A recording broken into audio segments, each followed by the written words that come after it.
Today we'll be discussing the comedy troupe The Kids in the Hall, and we'll be discussing Monkeypox. This is Doctor versus Comedian.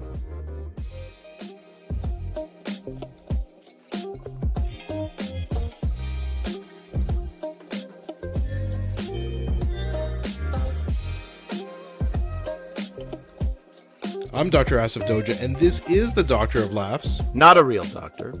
Ali Hassan. Every episode I pick a topic for Ali from comedy and entertainment, and I question him about it. Then Ali picks a topic from medicine and health and grills me on that topic. Today we'll discuss the classic Canadian comedy crew, The Kids in the Hall, who have a new series on Amazon Prime. And we'll be discussing the news-making infectious disease, monkeypox. I know the monkeypox sounds like a Kids in the Hall sketch, where like people turn into monkeys maybe, but it's not. It could be season 2. Anybody?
Okay, Ali, so I wanted to talk to you about The Kids in the Hall. We just heard their classic theme music a second ago. I love that. Shadowy Man on a Shadowy Planet. I love it. I love it. I love that was, so I much. think, I don't know, once I was watching this this recent season, I realized how angry I would have been if they had changed the music. Because once that music set in, it's like this blanket of comfort comes over you, and you go, "Yeah."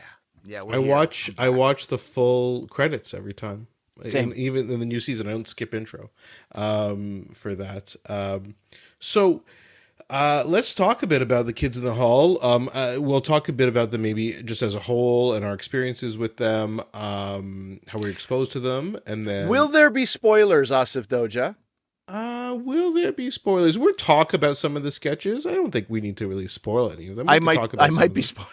You might be spoiling. I mean, there's something I have to discuss. Okay, well, some we'll detail, and then we'll give a mention warning. that. Let's give a warning. Yeah. We'll give a warning. I don't think it spoils too much. We don't have to give away the ending of the sketches, maybe, unless maybe that's what you're going to do. Anyway, let's just get started with talking about this, and then we can get into the series in a few minutes.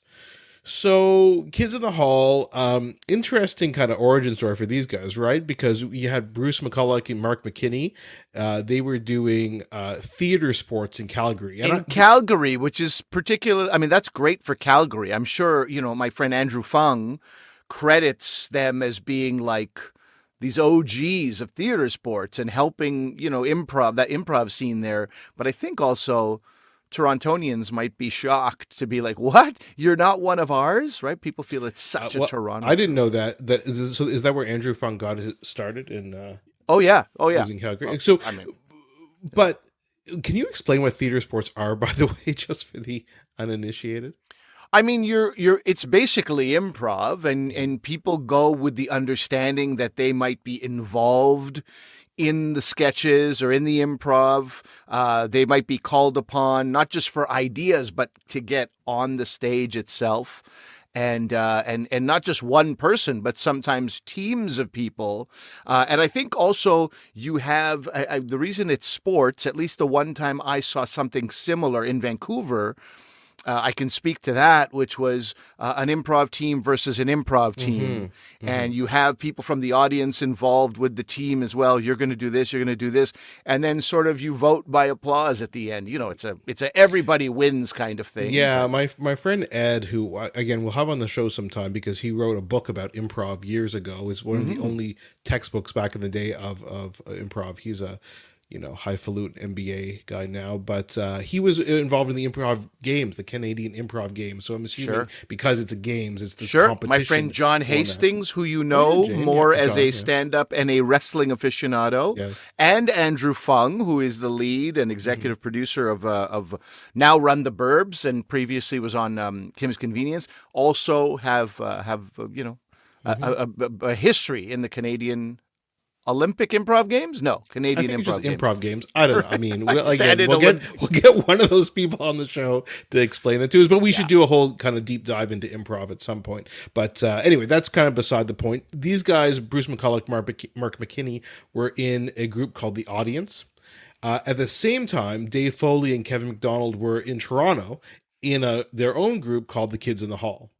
And then eventually they decided to kind of perform together, and Scott Thompson joined the group, and that was how they got the 5 individual members. And interestingly, Lorne Michaels, I guess, was trying to scout them as writers for SNL. That's how it kind of first started. And we're talking about 1986 here, right? This is a long time ago. And then when you think about, okay, what was SNL doing? And then think about what the Kids in the Hall did back then, it's quite groundbreaking.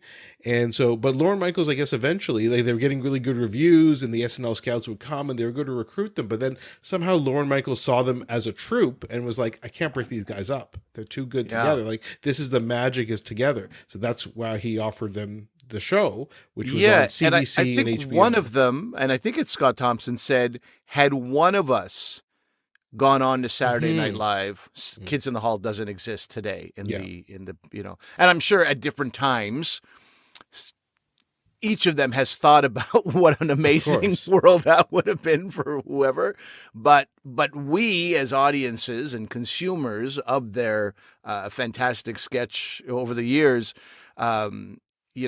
we would have been deprived of all of that had Lorne Michaels called even one of them up to and split them up. So then they basically had the show afterwards. We said it was on CBC and HBO, and that's how I first got exposed to them. Was through the show. I can remember seeing not just the show, but a preview for the show on some entertainment program. I don't know what it was. And it was, I think that it was the very first sketch on the first show, I think, where it's like a man wakes up to find a Spanish conquistador planting a flag on his chest and claiming his chest in the name of Spain. And then another explorer comes and also claims it, and they get from France, and they get into an argument. And I so remember watching that and thinking, what is this? I'd never been exposed to that because I was probably like 12 at the time, and just to see sketch comedy like that, I'm like, well, this is so bizarre. And so I'm like, I have to watch this show. And then of course I tuned in and watched the series after that. But that was kind of my first experience with them. What about you? I think it was on television, and I think I was just like, I remember it giving me some Canadian pride, in the era of the Littlest Hobo and the Beachcombers and very like authentically quote unquote Canadian productions that felt Canadian, and you knew you were watching something Canadian. And I felt that also with SCTV. I was like, this is amazing, but it didn't give me the pride the same way. And I hate to say this, and I hate to admit this, I'm really reluctant to say this, but I think produced by Lorne Michaels gave me the fact that an American, now he's Canadian originally, and that also, adds to my pride, but the fact that Lorne Michaels, and because Saturday Night Live was his baby, and the fact that he put a stamp on Kids in the Hall made me even more proud. And I hate to say that it had to take, a guy with this American product giving us, but really it did, because that gives it a stamp of approval for Americans. And so the pride is like, there you go, Americans, look at what we can create. Not only is Lauren Canadian, not only was Jim Carrey Canadian, not only, John Candy, obviously, but this really added to my pride in Canadian talent in this world as comedians. Yeah, and I think it was almost like, alternative music in the late 80s and early 90s was kind of coming up, and then, you had the boom in like 91 with Nirvana and things like that. But obviously it was kind of bubbling under the surface, and we kind of had this pride of alternative music that you and I grew up on. We talked about the Tragically Hip and all these other bands at the time. It's kind of what this was to me. Again, it's alternative sketch comedy. It's not like the typical stuff you'd see on Saturday Night Live, and I don't know. I just found it fascinating and exciting, I think is more the word. Exciting. Because, and the Kids in the Hall, we'll talk about the new show in a few minutes, as we said, but it's like these sketches don't have to make sense, and they don't have to have punchlines and zingers and things like that. That's not what it's all about. And they clearly started off like that, and you can tell they do a lot of stuff that they find funny and they find entertaining, which obviously I do as well, but it's just a different way of approaching comedy, I guess. That's why it was so exciting. I also realized that I really like the format of Kids in the Hall with like a recurring sketch coming back versus the Saturday Night Live format. I really like that Kids in the Hall format. And I know I love it because, goodness gracious me, which we will devote some time to as a separate episode, this UK sketch. It was all, Brown sketch troupe. Again, 4 of them, 2 women, 2 men, doing hundreds of characters. Again, was the same recurring sketches coming back in the same episode. I don't know. There's something I really, really enjoy about that. So, I actually went to a taping of the Kids in the Hall when I was, I guess, in high school. Maybe it was in university. I'm not sure. So, friends of Did mine, you drive to Toronto from Ottawa? I did not. We took a bus. Okay, so you weren't even back then. It was a Voyager bus. Yeah. Even if I was driving age, my parents would not let me take the car to Toronto. Oh, that's fair. So my friends Janice and Cameron got some tickets. Tickets to tapings are free. You just have to kind of like sign up and call. I mean, back then there was no internet, so they called, got the tickets, and invited me and my other friend Lee to go down. Me and Lee took the bus down, stayed in like the Days Inn by Maple Leaf Gardens. Ooh. It's a relatively sketchy hotel. Yeah. And then went and saw them. We ate at Marché, downtown. Oh yeah, did all the typical Toronto things back in the day. So touristy, and it was amazing. It was fun. Shadowy Men on a Shadowy Planet were there. They played all the interstitial music. What was the venue? The theme. It was at CBC. Okay, CBC Glenn Studios, Gould Theater. Yeah, I maybe it had a different name at the time, but okay. But it's a set, right? Because they have to build all the sets, so it's not just one, so right? It's not just one theater. It's all the sets, and so you can kind of see some of the sets more clearly from your seat. Some of them you can't, and they have some tape bits which you'll just watch on a video screen. So it was kind of like, it's more like a SNL type taping, I would assume, because they have to have all the sets built and ready to go. And again, like I said, lots of tape segments because it was taped on film. That was totally fun. I don't remember, like if you said which is the exact episode you saw, I don't know, because I've seen so many, it all blurs together. And of course, I've seen them live a couple times. They broke up and then they got back together. So I saw them in the early 2000s, probably around 2000 or so, where they had a tour. I saw them in Toronto, and I saw them again kind of maybe 15 years ago in Ottawa. So yeah, I've seen them several times. All was great. The tours they did, they brought back some of their classic characters, which interestingly they didn't do with this new season too much. There's a few times they get the classic characters, they don't all come back. And so maybe we'll talk about those in a second, but Ali, you've had some interactions with, I don't know if all the members of the Kids in the Hall. Have you met all of them at some point? I've met all of them at some point. So Scott Thompson, I've had more, I was going to say exposure to, which is a weird way of describing it. I've had proper conversations with Scott. He was on, when I was the lead comedy panelist on the George Stroumboulopoulos Tonight Show, he was on there. And I got to know him in a very special way.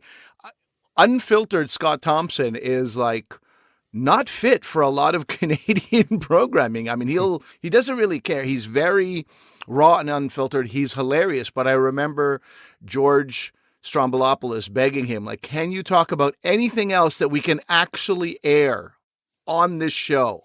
Because right now you're just performing for this live audience. Can you give us anything for a nationally broadcast show?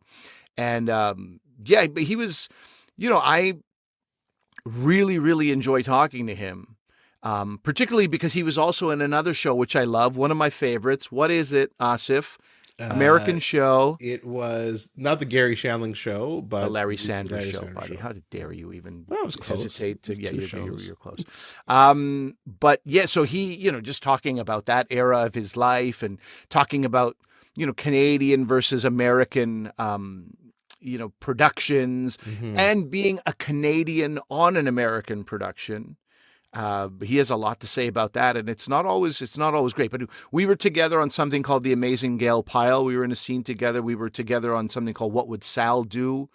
Not in the same scenes, but we were there. We've been in Man Seeking Woman, both of us. So we've been on similar things. He's also a fantastic serious actor. If anybody has seen Hannibal, that series, Scott Thompson is. I mean, this guy is. I find him to be absolutely a national treasure. I didn't know he was in that. But now I'm remembering, I actually did not meet him, but we were in the same theater when we saw The Lord of the Rings, Return of the King.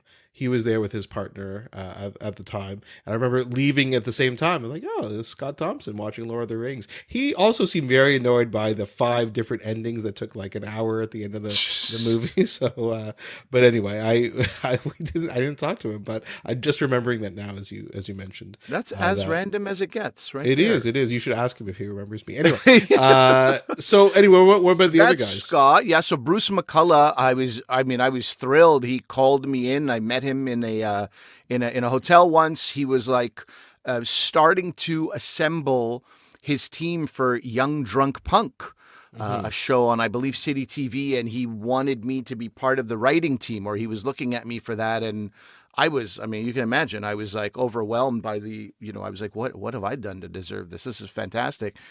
We couldn't make it work from a time perspective. And Bruce did say, I don't know with your schedule. And this, the world of a comedian actor, it's like the feast or famine world, right? And I was like, Bruce, I'm busy now, but my August is empty. My September's empty. In fact, I'm panicking about what I'm going to do in the fall. But he just was writing at a time when I was like really just there was no time to do, and that was the in-person days, right? The COVID hadn't introduced us to the idea of a writing room being all on Zoom. This was like 9 to 5, you're in a room, and I just couldn't do it for whatever reasons, whatever I was working on. So Bruce and I have met face to face, and he's said that he likes my work. Dave Foley, this is actually interesting. When you talk about the set that you were on, I was an audience warm-up guy for a few episodes of a show called Spun Out that Dave Foley led. It was a good show. It was a fun show, and it was, they brought a bunch of stuff from LA. They flew it to Canada to do this multicam show thing, which hadn't been done in over 20 years. So you're basically in the audience. Now, I was warming up the audience, and it's quite a job. It's 5 hours of warm-up. Every time they cut, I run in, and I'm offering things to the crowd. I'm doing trivia. I'm telling jokes. It is nonstop work for audience warm-up guys in that environment. But what's really interesting is like the set is in front of you, and the set of Spun Out was this, this PR firm. They do. What do you call that? That damage control, PR imaging. So they have clients whose images somehow, Justin Bieber was caught punching a paparazzi member. How do we spin it? That's the Spun Out. That's the spin. They do spin for their clients. But then they also meet at a bar often. So the set actually rotates certain degrees, 30 degrees, the PR firm disappears, and now you're in the bar. And then again, you're in somebody's home, in their apartment, the set spins again, and it was incredible to watch. And it's, you just get a feeling for how much work goes into this industry sometimes, something that we consume and take for granted. Like, I didn't really like that episode. Well, 180 people worked on that one episode to get that content to you that you consumed in a half hour. I'm always, very, keen to mention that. Then so that's Dave Foley. Then after being a warm-up guy, I also, we went for drinks after a couple of times, so I got to speak to him. And I'm a fan of his, Also, I really liked the show he was on for almost a decade. News Radio. News Radio, right? Yeah. I really, really liked that show. Yeah. You know what? I didn't really love News Radio. I think it's a bit overrated, but we could talk about that think another time. Because of Phil Hartman, I think I was a big fan of that. And I thought, what's the other guy who's in Barry? I mean, I thought he was so good. Jay Jameson. You know what I'm talking about? Stephen Barry's Root. Yeah, Stephen Root, of course. Stephen Root, for God's sake. Yeah. Kevin McDonald, I just saw him at the Gas Station Art Center Theater in Winnipeg a few weeks ago. We sort of meet and nod, but I don't know him very well. Mark McKinney was also on Man Seeking Woman the same week that I was, and I was getting makeup in the trailer, and he was about 20 feet down getting makeup in the trailer. But I think it was also the day he discovered Instagram. He was starting an Instagram page. And so he was trying to figure out hashtags and this kind of stuff. So I was sort of shouting out, semi-helpful things at a distance. Like the hashtag is this. But he was very all into Instagram. So there was no real sort of meeting or talking or anything. But don't meet someone when they're discovering a social media app. That's the lesson. So. You should have warned him, but I guess. What could you do? Yeah, exactly. No, don't do it, Mark. Don't do it. But I do love all these guys, and if anything I'm saying sounds disparaging, please wipe that.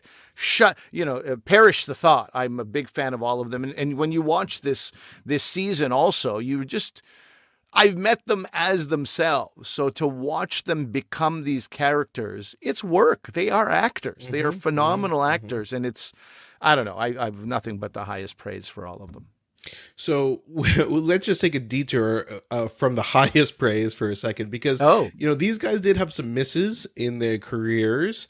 The biggest one would be Brain Candy, and there's a great oral history of The Kids in the Hall, which was published by Now Magazine. Those of you who don't know, Now Magazine is a free newspaper that comes out in Toronto, entertainment kind of focused, but also about kind of local events. Great. I mean, I used to read it every week when I lived in Toronto. I lived in downtown Toronto. So they have a great oral history. We'll link to it. And they talk about what happened, basically a Brain Candy, when they were filming that and making that, when that came out, the group was essentially dissolving. And a lot of this was Dave Foley wanting to leave. And he really wasn't on speaking terms with a lot of the group at the time. I think particularly him and Scott Thompson had a lot of conflict, and Dave was out. He was going to be doing News Radio. He was like, this is my big chance. He was also in A Bug's Life, right? Like he was the main character in A Bug's Life. Like, he thought, this is it. Hollywood stardom is coming. I'm leaving these guys behind. And so you can kind of see that in the movie Brain Candy. This is them trying to tell a narrative story, not sketches. And, I saw it in the theater. I mean, I was a big fan of these guys. Just wasn't that good. I think it's been rediscovered. Some people, say it's a cult classic. I don't know. I haven't rewatched it in years, so I'm not sure. I didn't watch it, and I'm going to blame you and people like you, probably you the most, when, as a fan, I trust other fans and I trust my friends, less so now as I'm older and I'm realizing we all have different preferences in life, and that's okay. But back then, if my friends who are huge fans were like, oh, it was okay, I was like, you know what? I'm going to preserve the great memories I have of The Kids in the Hall and not sour that legacy in my own mind. So I never watched it, which is crazy. Which is, I think it's interesting. I think it's interesting. I'm not sure if it I'm curious what you would think. And then they did A Death Comes to Town, which was a narrative show they did on CBC in kind of the early to I think it was around 2010 or so. That I enjoyed. Because I looked at it something. It's the Kids in the Hall members doing something different. I didn't look at it like, hey, they're recreating their sketches, right? So it was a completely separate thing. And just like the bonus is that this show is these actors who I've grown to love for their acting as well. You know? I mean, for me, I thought it was certainly better than Brain Candy. I just kind of like, I felt it petered out, and I kind of lost interest towards the end. I wasn't really. I think I had them DVR, and I just never got around to watching the last few episodes. So, so those were misses, and then so that was kind of like the downside. But then I think about, you know, as they're getting ready for this series that just came out on Amazon Prime, I think about, you know, their hits though, and favorite sketches. I'll tell you my favorite sketches, and I didn't realize this till I started listing them for this podcast. I'm like, I never thought I had a favorite, but I think Bruce McCulloch is probably my favorite because I list most of his sketches as being kind of my favorites, and they're certainly the ones that make me laugh out loud the most. And The Kids in the Hall in general is not necessarily, to me, a laugh out loud show. I don't know if that's the point of a lot of their things. So maybe it's just, you know, the comic sensibilities for me. But for me, I mean, I love Gavin. Mom, can I have some chocolate chips? I mean, still say that to my wife all the time. I love Cabbage Head. These are the Daves I Know. I mean, that song was amazing back when I was in high school. And even My Pen with Gavin. I remember. I know with Gavin with Bruce McCulloch. Bruce, yeah. I remember that. And I like Kathy and Kathy too. In the I didn't really remember them until they actually appear in the new series, and I'm like, oh, I love these women. And then of course Mark McKinney's Chicken Lady and Head Crusher. Head Crusher is a bit, your mileage may vary, but Chicken Lady is like always a classic, man. Chicken Lady as a phone sex operator. That sketch was one of the best. So, what do you look like? I'm pretty tall. Oh, God, it was so good. You know, Chicken Lady is probably their most SNL type character, right? And Mark McKinney was on SNL for a few years after Kids of the Hall. It's debatable whether it was Mark Kinney's influence or just blatant theft on the part of SNL. But there's a lot of sketches that are very Kids in the Hall-ish on SNL, and you start to wonder, like, are you just borrowing heavily? I mean, what do you do? It's the same executive producer as well. I'm sure we'd take it as a compliment. I guess that's how we should look So at what it. about you for? Well, yeah, Chicken Lady, absolutely. Gavin, absolutely. But Gavin, the one that I liked the most was two people come to the door, and I don't know if it's sort of like they're trying to sell something or push something. I don't remember what it was. I remember it was Mark McKinney and maybe Kevin McDonald at the door, and it was as if they're, you know, Seventh-day Adventists or you know, some religion. They came peddling something, and Gavin just annoyed them so much that they were like, all right, we're out of here. Like, can I call you? No, you cannot. Never call us. Stay away. And I love that because my my dad's buddy, Farhat, Uncle Farhat, used to do that. He would live for not Seventh-day Adventists. What is the people who come Jehovah's Witnesses? Jehovah's Witnesses. He would love that. And he would spin it and start talking about Islam. And this guy was the most unreligious, irreligious person. So he would start talking about, no, the true word of God is Islam. And he would like mess with them and get in these confrontations with them just to make them leave. So I was like, man, this is Uncle Farhat, is, you know, Gavin is early Uncle Farhat. I'm going to take a total aside. So my father-in-law is Christian, and he's a religious scholar essentially on his own. He's read so much about the history of all world religions, and he knows the history of Christianity and the Bible better than anybody, but he also knows tons about Islam. He knows about Judaism. He knows everything about the history of these things. So when these people come to the door, he invites them in and sits down with them and has a discussion with them. And clearly they realize how out of their depth they are. They're out of their league. They're like, what? You okay? Yeah. Yeah. This wasn't covered in our weekend seminar. That's right. So anyway, I think they leave all confused for a different reason than I love Uncle Farhat. But on that note, yes. Other sketches I loved. I don't know. Do you remember the Dr. Seuss Bible? I do. Yes. Okay, because that wasn't aired in the original airing. That was too Never racy got for it. Canada. I saw it online afterwards. Yeah. Because it's listed So, as a favorite sketch for Americans, but not as much for Canadians. yeah, I mean, it's, look, referred to as whimsical blasphemy. I'll take that any day. I'm a big fan of that, but just watching Dave Foley do the one day God said to you, I'll send down my son, and that's what I'll do. And you just, the whole thing, God talking about what he's going to, I really, fantastic. I thought it was so clever and so well written. Kevin McDonald has this sketch called Things to Do. I don't know if you remember that. He's got a list of 7 things to do, and he's so unbelievably fixated on his 7 things. He's like body checking an old woman, and she falls down and wipes out, and he goes, "Hey, sorry, can't deal with that old lady. Got things to do. Got things to do." Okay, that's number 7. Yeah. Then he gets taken hostage in a car. Dave Foley has a gun up against his head. Like, I don't think you understand the severity of the situation. He goes, I got things to do. I got things to do. Just rolls out of the car while the car is moving, and he's like, okay, you got things to do. Number 5. Oh, just body check that old lady again. Okay, done. Can't worry about that. Got things to do. I love that because that is the level of fixation I need to have to get through a to-do list. Like, I can't, 95% of my to-do lists get left undone in a day because I just don't, I need that level of fixation. So I love that. And then you don't have this one on your list, which I think is crazy. And it's a sketch called Comfortable. And it's one of the biggest laughs that I had as a young person. I mean, I don't know. I think it's like the top 3 funniest things I ever saw in my life for a 10-year period, which is these 2 couples. They're done dinner, okay, dining table in the background. They're sitting in their living room. And Scott Thompson's character goes, "Oh, God, I am full. You don't mind if I just unbutton my belt, do you?" Starts with that, right? And then the wife goes, "Honey, take it easy, Oh, take it easy. We're with this couple. They're our oldest and dearest friends. Come on. Formality is for strangers. This is our old friends." And then it just grows to in fact, they're so old, they wouldn't mind if I walked over and kissed their wife, right? And then he kisses the wife. And then, yeah, gosh, you probably wouldn't even mind if I went and had sex with your wife and so then they're doing it on the dining table in the back.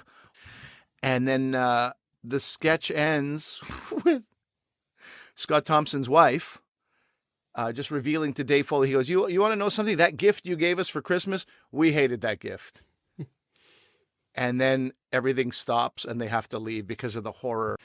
Really, just the best. Just, I can't believe that's not even on your list, but it's it's called Comfortable. Yeah. No, I remember it for sure. You remember it. So people, if you I've ruined it for you if you haven't seen it, but please look it up and it's great. And look up the Dr. Seuss Bible and Chicken Lady is great. It's all good. It's all so good. So with regards to their legacy, I just want to mention a couple things. One is, first of all, these guys expose people to this alternative sketch comedy, right? I don't think anything you see now in terms of alternative sketch comedy would be around to the level it is in the US, at least, without the Kids in the Hall. So I'm thinking about, as a recent example, I Think You Should Leave, like Tim Robinson's show, is so out there. The sketches are just so bizarre, really entertaining show. But I think the DNA is in the Kids in the Hall. Sure. And I was on IMDb looking at some of the reviews for this Kids in the Hall, this latest, on Amazon. And I hope they love this. I hope they get excited about this. It's 10s or 1s. It's super divisive. It's either 9s and 10s or 10s, 1s and 2s. No, very, very few 5s, 6s. Everyone's got one opinion or the other. And one of the comments on a 1 out of 10 was never got around to watching the original, but I don't like this. Dude, first of all, if you never got around to the original, don't watch this. This is not for you. Not everything has to be for everyone. This is not for you. If you've never watched The Chicken Lady and appreciated these recurring sketches, if you never appreciated Kevin McDonald with a to-do list, body checking a senior citizen into a snowbank by mistake, you're not going to be what are they doing? Yeah. So first of all, if you've never watched the original, don't start with this. That's ridiculous. This is not for you. Second of all, if you don't like bizarre and absurd, keep it moving. You don't need to stop here at the Kids in the Hall. You don't need to consume this. It's This is just not. You have to have some appreciation for bizarre and absurd in a way that SNL does not get to. It just doesn't. No, it definitely. So, one thing I just wanted to mention as well, in terms of these guys being groundbreakers, in terms of this bizarre sketch comedy, is also them being in drag, right? And for me, watching them in drag, it's like, oh my gosh, this is amazing because they're not putting on the high voice, and the joke isn't that, oh look, it's a man dressed up as a woman, isn't that hilarious? Never. That is not the point. They're dressed up as a woman to convey the point of the sketch, and the humor happens because of whatever happens in the sketch, not because they're dressed up as women, right? Absolutely. No, and I think it took me some time to fully appreciate that. I don't think I appreciated that in the moment. But once I started watching Goodness Gracious Me later in the 90s, which was a cast of 2 women and 2 men, I reflected on the Kids in the Hall. They simply played women to sort of diversify their sketches. They needed to play women to play female characters. That's it. It wasn't to look at me, I'm a woman. It wasn't any of that. And I appreciated that later on, maybe a decade later, to look at what they were doing, what they were not doing. And it's, I don't know, they do it in a phenomenal way. I'd love to hear, the impression that a female comedian would have on this, but the fact that, there's female comedians in the writing room for them and people I know and respect and love part of this show, I think that speaks to that the respect that people have for the way they played these characters. So let's get to it. Let's talk about this new series on Amazon Prime. 8 episodes. I watched them all. I finished them yesterday, 2 days ago. What about you? How far are you? I haven't finished it because I have 4 children, and you can. Not only that, I have a wife who's not going to appreciate. I just don't want anybody coming in and going, "What? What is this? Why are they doing that?" I just don't want that. Don't ruin my. This is my thing. So this is like. It's special time. It's precious time. It has to be late. And so there have been times where I'm like, I think I'm going to watch it. And then my wife's like, should we continue Ozark? Yes. My wife and I don't have that much time together. So I always defer. So it's this whole juggling act. So no, I haven't finished it. But what I have seen, I'm going to say I love it. And I want people to take that with a grain of salt. I love it because I've met all of these human beings. I know to some degree what they're like in a very intimate setting. Dave Foley chats in a hotel, in a bar. Bruce in a hotel room as he's like auditioning. These very frank conversations. Scott, the work they're doing on these characters, first of all, the acting, just the caliber of acting that's happening. I've just such a phenomenal respect for it. I also see people I know, Brandon Ash Muhammad, Chris Locke, there's Jennifer Goodhue. These are people I've worked with and I know, and some of them are friends. So it's like this thing of like, oh, there's my buddy who is doing this. That's great. So when I say I love it, that's not everybody's love, definitely. But also the depth of some of the sketches. It's really like, it's kind of something special. And specifically the one that comes to mind for me is one called Doomsday DJ. And again, this is why I didn't want to ruin this. If you don't want this ruined for you, if you have not watched episode 3, it's in episode 3 that it's a recurring sketch. I would, it's worth a look and love to hear from you. Love to hear your comments on it. Forward ahead a minute, just so I don't ruin this thing for you. But this sketch, it's the darkness of the fact that it's the end of the days. It's this idea of the fakeness of these morning DJs, right? Who are like, for the microphone, they're like, hey, how are you? But afterwards, they're like, oh, God, I hate my life. It's that person, but also that person's life is actually awful. It doesn't know who's listening, but still doing this, and just has that one record and the insanity of that one record. It's darkness, it's intelligence, it's incredible satire, and it's like so bizarre. Kids in the Hall. I'm a huge fan of that. And also from an acting perspective, thinking about the cast and crew having to listen to that song over and over and over again, take after take after take. And then the editors in the editing room probably going like, I'm going to shoot myself. I don't know if I can listen to this thing. I just love it. I love the whole thing. Yeah, I think there's a reason that sketch is obviously we just have this pandemic that is still going on, finished, probably still going on. We're going to talk about another possible pandemic in a few minutes. I think there's that, but there's a key thing that happens in this sketch, which is that Dave Foley, after he does the DJ stuff, just kind of sits there and looks ahead in the middle distance. So that is the key to this sketch, and I don't know if they could have done it 30 years ago or so when they were doing it. I think Dave Foley has the experience. He's older. I think that is the key to this sketch and the reason why people like it so much. Definitely encourage people to check out the whole series and that sketch. Overall, I like the series. I think it's good. Like I said, I finished it. There are some recurring characters that come in. I won't ruin which ones come back for you because it's a nice little surprise. But some of the ones I mentioned before, some of the ones I haven't mentioned do come back.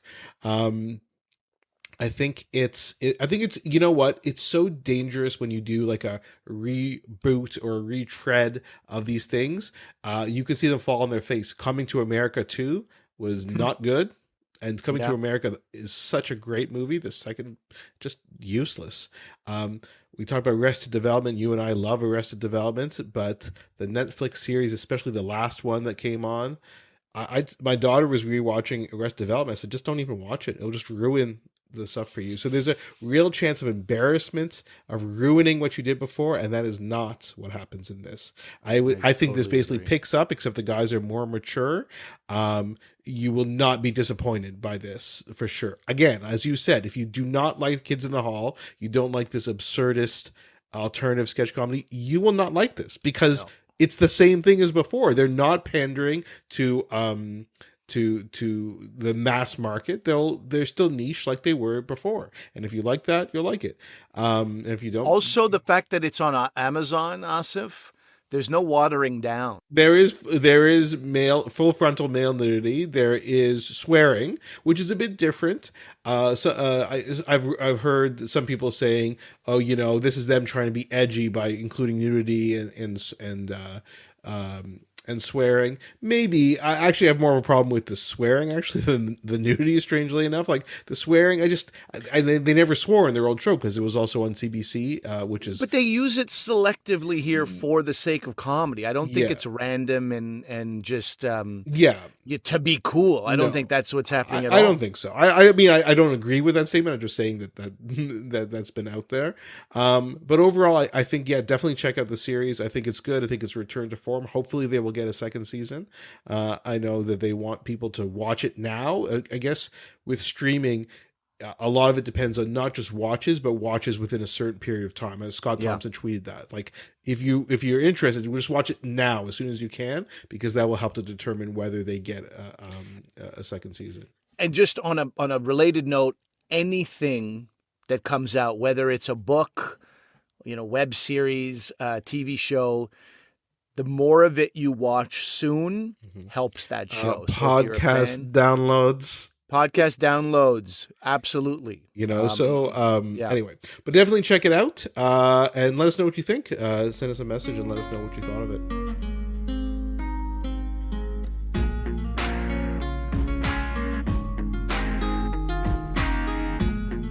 Okay, Asif, I came into this as ignorant as I could be. You can insert your own joke here, but I did my best not to do my own research because that's always dangerous. Yeah, you're just like everybody else on the internet. Yeah, and I didn't want to be that. Yeah. I wanted to be like sort of a empty vessel here. First of all, as if COVID has not been. As if COVID has not depleted us enough in society and on so many different levels. We didn't need another thing, but you don't get what you deserve. So we have got this thing called monkeypox. I guess I have a lot of questions. How fearful should we be? How real is it? How likely is it to spread at the level of something like COVID? What can we do? Tons of questions. So let's start with, what is monkeypox? Yeah, and by the way, just so you are aware and our listeners are aware, there are some pretty good articles about this. We'll link to them. One is in New York Times and one's in the Atlantic, and basically it's they try and answer this question: how worried should we be? And I think a lot of people don't know. One of them is written by Ed Yong. Ed Yong in the Atlantic, he won a Pulitzer Prize for his reporting on COVID. If you haven't read his stuff yet, I don't know what you've been doing the past 2.5 years, because he's one of the best writers about COVID. How do you spell his last name, by the way? Just let people know. Yong. Okay. So, but anyway, so those are some really good resources. So let's talk about this monkeypox. So it was actually, so one of the issues is that it's mainly in Africa, and a lot of the researchers who've been looking at monkeypox have been telling people, we need to look at the diseases like this more, and I'll get into the reasons why in a second. But of course, because it occurs in Africa, Western countries, don't pay a lot of attention to it. Now they're calling up these people. If you read the articles, it's the same like 3 or 4 scientists who are being quoted all the time, because they're the experts, and they've been trying to get funding for research for years, but nobody cares until now. And there was a similar thing with COVID, right? By a few years ago, obviously, when the pandemic started. Anyway, it was first discovered in 1958 because there was a pox-like disease that occurred in colonies of monkeys kept for research. So somehow they got that, and that's why it's called monkeypox. We're actually Did it spread to humans, or was there a risk of that when it first was in monkeys? Not at that time. So that they thought it was just a monkey specific disease, but they thought it was similar to smallpox. So it kind of had some interest in that. But then it was discovered in the DRC, Democratic Republic of Congo, in 1970. Because that was a period of time where they're trying to intensify this global effort to eliminate smallpox. So they kind of identified it and like, oh, these people have something similar to smallpox, but it's not. And that's how they kind of realize it can infect humans as well. And it's usually in Central and Western African countries. And we don't actually know what we call the natural reservoir, what animal really has it. It has been described in monkeys and rodents as well, but it's only been isolated twice from an animal in nature, so not including the monkeys that were in captivity. So it's kind of hard to know exactly how you would get it from these animals and things like that. It belongs to the orthopoxvirus genus in the family Poxviridae. So the reason why this orthopox virus genus is important is because it also includes what's called the variola virus, which causes smallpox, and the vaccinovirus, which is used in the smallpox vaccine. So these are all kind of related viruses. Vaccinovirus. Yes, so obviously That's it was not a named helpful name, in backward. It was named in reverse, right? Exactly. We're trying to develop the vaccine, and then they named it afterwards. So, I guess what's interesting with all this is, you and I have been vaccinated against smallpox. I'm pretty sure you have. I have too, and that was due to this global effort. Where they were trying to make people, immune to it. Now, they stopped vaccinating in Canada against smallpox in 1972, but I was born in 74. So then I had to try and figure out, why am I vaccinated? You could tell because you have a scar usually on your shoulder. The way they would inoculate people against smallpox was they use a needle, and instead of just giving you like one injection, they poke you several times, like 50 times, something like that, in a circular spot. So that's why people have that scar. And so I have one. And I'm like, why would I still have that? But they stopped doing it in Canada in 72. And it's because, and that's why I think you have it too, Ali, is because we traveled to, Ali's checking his shoulder right now. It's because we traveled to India and Pakistan, at least I did, in the 70s. And it wasn't fully eradicated until like 1980 or so. That's when smallpox vaccinations were discontinued. Either I don't have it, or because of my rippling muscles, I can't really tell.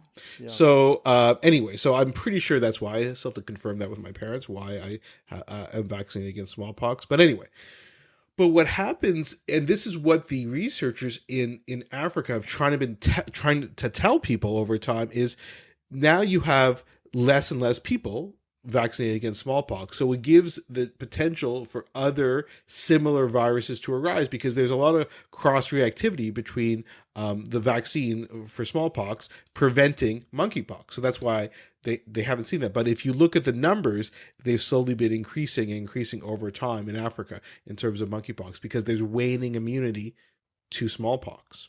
Okay. So obviously there is a concern, first of all, that smallpox might come back, but now we're seeing monkeypox emerge. And then of course now we're seeing it in Western countries. So that's kind of the concern that's been arisen over the past few weeks. Okay. So you've just told us what it is. I also want to know what it is what does it look like in human beings? Yeah. What are the symptoms? Yeah. So they're milder than smallpox. Let's just talk about the death rate first of all.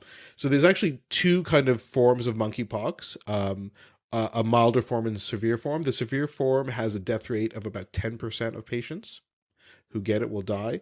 This current form right now is a milder form. That's quite high. That sounds high. Okay. But the form that's circulating now is a milder form of monkeypox. That's about a 1% death rate. Mm. At the highest, the most virulent form of smallpox has a death rate of 30%. That's why we need to eradicate smallpox because and we reach those 30% levels before the vaccine was created? Definitely. Again, there's actually kind of a milder variant of smallpox as well, so which has a lower death rate. But yeah, definitely it was, especially in developing countries. Okay. So obviously you could see the need to do it. So, but to reassure people, monkeypox is milder than smallpox. So we're not back into that yet. And it's usually self-limited. Yet. So, thanks for being hopeful and optimistic. I'm the doomsday DJ. Yeah, big time. So what happens is with monkeypox, you get a fever, headache, muscle aches, exhaustion. People are like, oh, that sounds kind of like COVID. Well, it also sounds like me on an average weekday. It's typical virus symptoms. You get swelling of your lymph nodes. Interestingly, smallpox does not cause lymph nodes to swell, but monkeypox can. And usually the time from infection to symptoms is 7 to 14 days, but it can be 5 to 21 days. So that's a concern, right? Because you could be infected, not know it, and then you're in a different country. Now you're back at home, and now you're now developing symptoms, and B, perhaps spreading it. You just took it to another country, yeah. Right. So those are the main kind of symptoms. Then 1 to 3 days after the fever, you develop a rash, which starts on the face and then spreads to other parts of the body. And so this is the way the lesions look. At first, they're what are called macules, so flat kind of redness. Then papules, which are raised. Then vesicles, which is like a fluid-filled thing, and then pustules. So pustules is fluid filled with pus. That's what chickenpox looks like, right? When we get chickenpox, remember? Did I know want to hear about the pus? And then it scabs over, and then the scabs fall off.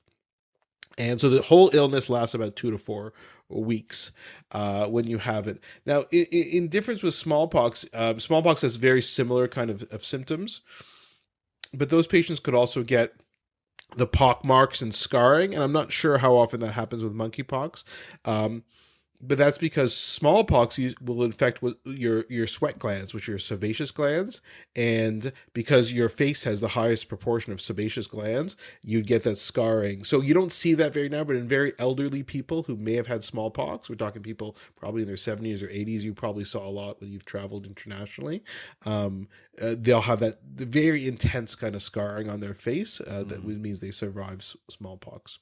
So that's basically the symptoms. And I'll put in our social media a link to like a picture of someone who has the active smallpox infection. I guess the next question is, I don't think you've covered this. How do you get it? And I'm not immune to the news, so I did hear about media reports about it being sexually transmitted, but is it more than that? Yeah, so that's a bit, well, let's talk a bit about that. I think that's a lot of theories, but maybe not a lot of proof for that. I think we should wait a bit on that, but let's start with how it gets transmitted.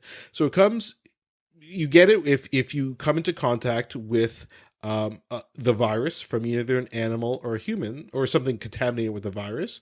It can enter the body through a broken skin, the respiratory tract, or your mucous membranes, eyes, nose, and mouth. And if it's an animal, it could be through a scratch or bite, or if you ate like bush meat or something like that. Okay, so eyes, nose, and mouth. So we shouldn't be talking about this as a sexually transmitted So disease? there is no evidence right now whether it is or isn't sexually transmitted. Again, we just don't know the research. But the reason why is because the human to human transmission occurs through large respiratory droplets. And again, we all know about airborne versus droplets now through COVID. I mean, it's been years and years we've seemed to talk about this, but it's not felt to be airborne like COVID has now basically been shown to be. It's more respiratory droplets, so you need to be within a few feet of each other. So you need really, to get it from another person, prolonged face-to-face contact.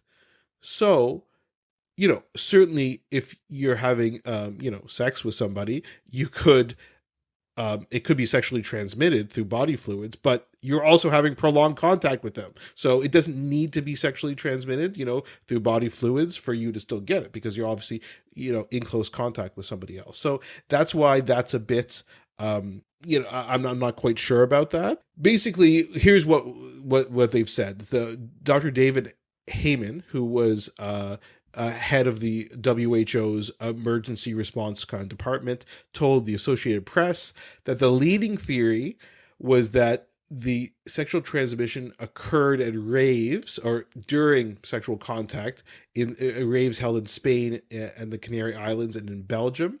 And the unusual thing about that, it was like a lot of the people who have been contracting it had no contact with anybody in Africa where it's endemic. So they were trying to figure out why. So that's basically what they said. So like they said, a pride event in Canary Islands, a sauna, men's sauna in Madrid.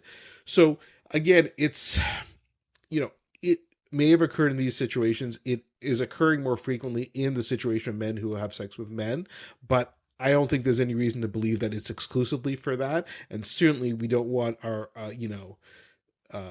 to vilify any group of people like was done with the AIDS crisis in the 80s. I mean, so I think the jury is still out there. And I think to think, oh, well, I don't have sex with men, so I'm not at risk for it. That's not the case. And so I think that's an important thing to keep in mind. Mm-hmm. Interestingly, I'll tell you one kind of side story about getting it from animals. So outbreaks are very small and not usually an issue, but the fact that we're seeing more and more outbreaks, around the world is a bit concerning. The only significant American outbreak occurred in 2003. There was a shipment of Ghanaian rodents to America. I'm not sure why everybody wanted Ghanaian rodents, but they did. And they spread the virus to prairie dogs in Illinois. And those prairie dogs were sold as pets. Again, who buys prairie dogs as pets? I don't know. And it infected 47 people. Nobody died, but this was in Illinois in 2003. So that was like the last big monkeypox infection in North America. So, you described in nice detail, thank you very much, what it looks like on one's body. But then you also said within 2 to 4 weeks, it's sort of the scabs fall off and then is it over? Like, could you literally not seek any treatment for it and have it just in and out of your system? Is that a possibility? You don't necessarily need to seek treatment. There is a treatment called tecovirimat, which is an actual treatment. So, there's treatments and then there's immunizations, right? So those are kind of two different things, as we know. But this tecovirimat has been stockpiled to treat smallpox. Mainly this stuff has been developed and stockpiled and funded because of concerns about bioterrorism, right? People reintroducing smallpox, that's like in movies, right? Someone steals a vial of this and they're going to use it to make a bioweapon. So they have that stockpiled. It's supposed to work for smallpox, but in all likelihood could treat monkeypox as well. But there's also vaccines as well. So in the U.S., there's a vaccine called Jynneos. In Canada, it's marketed as Imvamune, I guess. And I haven't said these out loud, so that's why I'm trying to like. I can And tell. so these were developed for people who had allergies to the smallpox vaccine, and so it's again supposed to be used for smallpox, but it in theory will prevent monkeypox as well. So what they're doing is they're using it for people who may have been exposed, who have been in close contact with somebody who has a confirmed case of monkeypox, or certain healthcare professionals, or if you're handling materials like people in labs and things like that, they have this, and so it's being used as what we call post-exposure prophylaxis. Again, we know that term post-exposure prophylaxis because we talked a lot about with the HIV literature, right? In terms of you've been exposed to someone that maybe I've been exposed to someone, maybe they have HIV or not. You can take post-exposure prophylaxis. So what they've been doing, and they just started doing this in Quebec. It's the first province to start vaccinating close contacts of those who are infected. So that's called ring vaccination, right? So you have an individual, you find out who their close contacts, family members, etc. are, and you vaccinate all those people. So you vaccinate them. Hopefully, they won't either A, get sick, B, won't get as sick, but then you prevent a wider infection and them infecting other people. So they've been doing that in other areas, but Quebec just started, I think last week, agreeing to do the ring vaccination because the initial cases were in Quebec, and at last count, I checked yesterday, they have 52 confirmed cases of monkeypox in Quebec. And now it's been in where you live in Toronto as well. I don't know about where I live in Ottawa. I don't think there's been any cases yet. But so that's the idea. So hopefully with this ring vaccination strategy, we'll be able to contain it. Okay. In summary, Dr./DJ Asif Doja, how can people protect themselves against this, and how much do we really have to worry about this? Yeah, I think we need to be cautious about it. I think same thing as before, right? If you're sick, don't go out. And I think I'm wondering if we're swinging back too much the other way, while being like, oh yeah, COVID's over, let's all go out and party and stuff like that. I'm not sure we should be doing that. I think we should be a bit more cautious. Masks definitely help with droplet exposure. Yeah. So we know that for sure. I mean, we do that in the hospital all the time, even pre-COVID. So I think maybe we shouldn't be too relax about that, especially if there are cases where you live, right? If there are some cases, you might want to think about that. Any situation where you're going to be in close contact with other people, you might want to think about wearing a mask again. And I'll just leave you with this quote from Lindsay Marr, who's an aerosol expert at Virginia Tech. Again, this is in those articles I mentioned to you by in the New York Times and the Atlantic by Ed Young.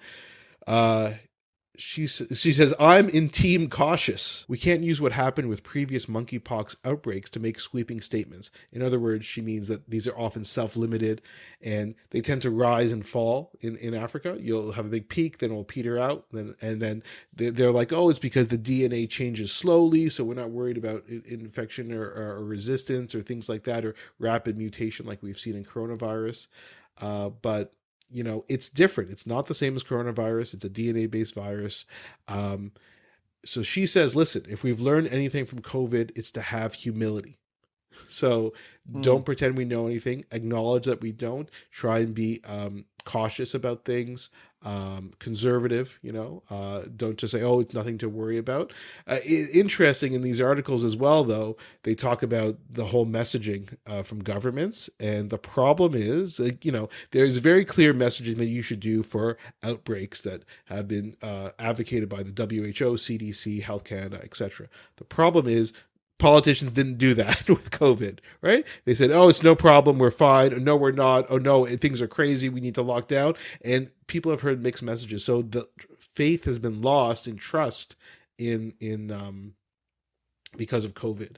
So again, I think it's important for all of us to not make any assumptions, as Lindsay Marr says, based on our previous experience, right? You should go into this new, fresh, maybe remember the things that helped with COVID, but don't start making any sweeping generalizations now.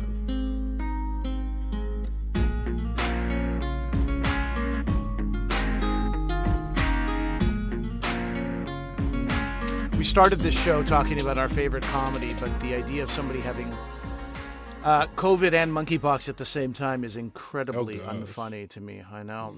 Anyway, okay. Be safe out there, everyone. Hopefully this helped in some way or the other. Asif, I will say this to end on a funny note. My book is there, Bacon in Heaven. We just got advanced copies yesterday in the mail. My publisher sent those to me. So it was, I haven't felt myself trembling with excitement before in quite some time, I should say. Not I haven't before, but just to see it and hold the book in my hand was kind of insane. So we'll have more details on that. People who want to get their hands on an advanced copy, I'll have details soon. But it's out there. It's happening. It's crazy. Yeah, well, and it's going to be officially launched in September 27th is the official sale date. Yeah. 7th. Very exciting. So, in the lead up to that, we'll feature some excerpts from the book. I'll read it, and then maybe I'll give you guys my criticism of it. Okay, that'll be great. Your father is featured in the book, by the way. Oh wow! I'll have to get him a signed copy. We'll have to. It's he was a prominent figure in the life that my parents established for themselves. So yeah, I wouldn't be here where I am if not for your dad, I feel sometimes. Oh wow! Well, that's nice to hear. I'll definitely let him know that, and let us know what you guys thought about this episode. How excited are you about Kids in the Hall and Ollie's book? And how not excited are you about Monkeypox? I would think vary for all of them. So let us know, drvcomedian@gmail.com. Reach out to us on social media, Dr. V Comedian. We're on Twitter, Facebook, Instagram. We're everywhere. Let us know what you think about the show. Let us know what you thought about Kids in the Hall, especially. Did you guys like it or not? Very curious what people think. And as Ollie said, what if you never liked Kids in the Hall or never were exposed to them before? Do you like it or not? Very curious for people. And remember that although I'm a doctor, I'm not your doctor. Medical issues we talk about are for your interest and information only, and they're not medical advice. Please consult medical professionals for actual medical advice. Thanks for listening. Bye.